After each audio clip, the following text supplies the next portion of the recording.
ഞങ്ങ ഫാമിലിന്ന്. ഇപ്പൊ ഈ ഫാമിലി ഗ്രൂപ്പെല്ലാം വന്നാൽ പിന്നെ ഫാമിലി വലിയ ഇപ്പം എല്ലാ ഫാമിലി എല്ലാ കസീന് കുസീനാക്കിയിട്ട് എല്ലാ ഷേക്കാണ്ടും കെട്ടിപ്പിടിക്കലും പള്ളി വലിക്കുന്നതും ജോറുണ്ട്. ഇപ്പൊ മൊസറ് കുടിക്കുക, ആ കുടിക്കുക, ഈ കുടിക്കുക. ലാസ്റ്റ് അവൻ്റെ പെഞ്ഞ ഓൻ്റെ കഥ, ഓൻ്റെ പെഞ്ഞ ഓൻ്റെ കഥ.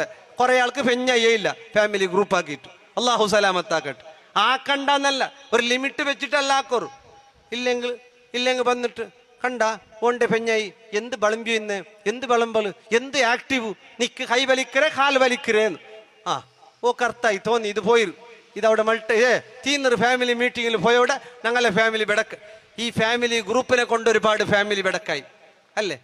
ഫാമിലി ഗ്രൂപ്പിൽ പാട്ട് പാടും, ഓരോരുത്തരത്തെ പാട്ട് പാടിയപ്പോൾ ലൈക്ക് അടിക്കും. ഓരോരുത്തർ ലൈക്ക് ഇത്ര വലിയ കൽബ് പൊട്ടിയിട്ടുള്ള ലൈക്കല്ല വേണ്ട, വലിയ വലിയ ജീവത്തെ ലൈക്കല്ല. കൽബ് കുത്തിയിട്ട് പൂണ്ടിട്ടു പർത്ത് സ്നേഹ ബായിലെ മൂക്കല കണ്ണുകളെല്ലാം പിരിസവുണ്ട്. ഇങ്ങനത്തെ എല്ലാം വന്നപ്പോ ഓണു കൈത്ത് ഓല നിന്നക്ക് ഇങ്ങനത്തെ ലൈക്ക് ഇട്ടേന്ന്. ഓണുകൊരു മനസ്സിലൊരു കൊസി, ഒരു ചിക്കിളി, ഒരു റായത്ത്. അങ്ങനെയല്ലേ ആകാൻ പാടില്ല.